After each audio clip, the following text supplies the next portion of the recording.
UP में mission clean sweep के लक्ष्य के साथ भाजपा का अभियान जारी है। मंथन से लेकर चिंतन तक और हर एक मंच से भाजपा की दावेदारी यूपी की हर एक सीट पर है। लेकिन इन दावों के उलट पार्टी के आंतरिक सर्वे की रिपोर्ट भगवा ब्रिगेड की टेंशन बढ़ाने वाली है।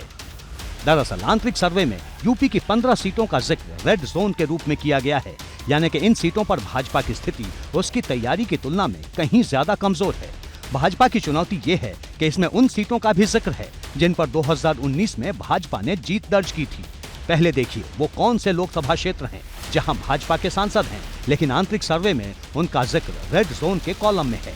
इनमें फिरोजाबाद, बदायूं और इटावा के नाम हैं। इसके अलावा रामपुर और आजमगढ़ का नाम भी रेड जोन में है। रामपुर और आजमगढ़ में भाजपा ने उपचुनाव में जीत हासिल की थी, लेकिन आंतरिक सर्वे की रिपोर्ट बताती है कि यहाँ भाजपा की स्थिति ठीक नहीं। इसके अलावा रायबरेली, अमरोहा, घोसी, मैनपुरी, सहारनपुर, लालगंज, अंबेडकर नगर, मुरादाबाद, संभल, नगीना और बिजनौर भाजपा के आंतरिक सर्वे में इन सीटों को भी रेड जोन में दर्ज किया गया है। बताया जा रहा है कि आंतरिक सर्वे की रिपोर्ट आने के बाद भाजपा ने रेड जोन में आने वाली सीटों के लिए नए सिरे से तैयारी शुरू कर दी है। सूत्रों के मुताबिक खुद गृह मंत्री अमित शाह ने रेड जोन में आने वाली सीटों पर भाजपा को बढ़त दिलाने की कमान संभाल ली है। रेड जोन में वो सीटें हैं जो बीजेपी 2019 के लोकसभा चुनाव में नहीं जीत पाई थी। इसमें आजमगढ़ और रामपुर की भी सीट को शामिल किया गया है। हालांकि ये दोनों सीटें बीजेपी उपचुनाव में जीती थी, लेकिन उसके बावजूद भी इन दोनों ही सीटों को बीजेपी ने रेड जोन में रखा है। इसके अलावा 3 ऐसी सीटें जो बीजेपी 2019 के लोकसभा चुनाव में जीती, लेकिन वहाँ पर पार्टी को लगता है कि मेहनत ज़्यादा करने की ज़रूरत है, इसलिए उन्हें भी रेड जोन में रखा गया है। भाजपा के आंतरिक सर्वे में यूपी की सभी 80 सीटों को 3 अलग अलग जोन में बांटा गया है।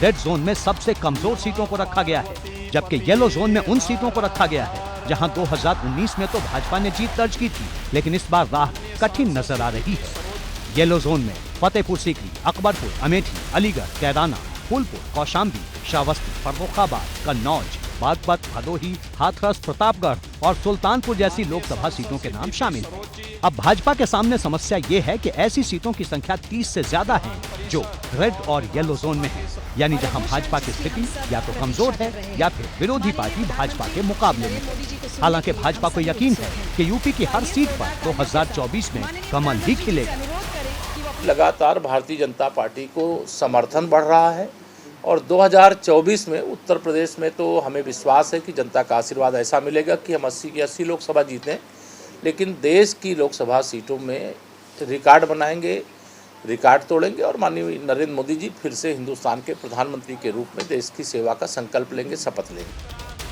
भाजपा के आंतरिक सर्वे में उन सीटों का भी जिक्र किया गया है जहां भाजपा ने लगातार जीत दर्ज की है, या फिर उन सीटों के जातीय समीकरण भाजपा के पक्ष में रहे हैं। इन सीटों में लखनऊ, कानपुर, गाजियाबाद, वाराणसी, गौतम बुद्ध नगर, झांसी, गोरखपुर, प्रयागराज, मथुरा, आगरा, अयोध्या, कैसरगंज, गोंडा, बरेली, लखीमपुर खीरी, महाराजगंज, देवरिया, मिर्जापुर, मथुरा, बांसगांव और संत कबीर नगर लोकसभा सीटें शामिल हैं।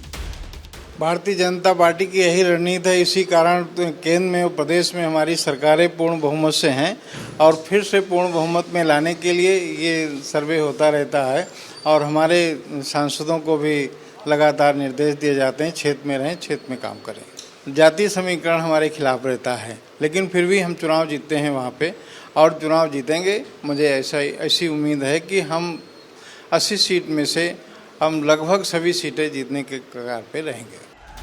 साफ है कि भाजपा भले ही क्लीन स्वीप का दावा कर रही है, लेकिन जमीनी स्थिति पूरी तरह अलग है। इसे लेकर अब विपक्ष भाजपा को घेरने में जुटा है। देखिए, ऐसे सरकार ने 9 साल में कोई काम किया ही नहीं, झूठ बोले हैं, केवल जनता को मुसीबतें दी हैं। जो भी कानून बनता है और भी जनता लुट जाती है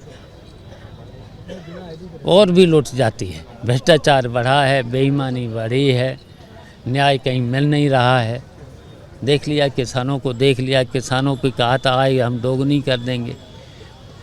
सपा के दावों से इतर एक तथ्य ये भी है कि भाजपा हमेशा से हर एक सीट के समीकरण के लिहाज से रणनीति बनाती है। जैसे समीकरण होते हैं उसी लिहाज से तैयारी करती है। ऐसे में आंतरिक सर्वे को भी भाजपा की ही रणनीति का अहम हिस्सा माना जा रहा है।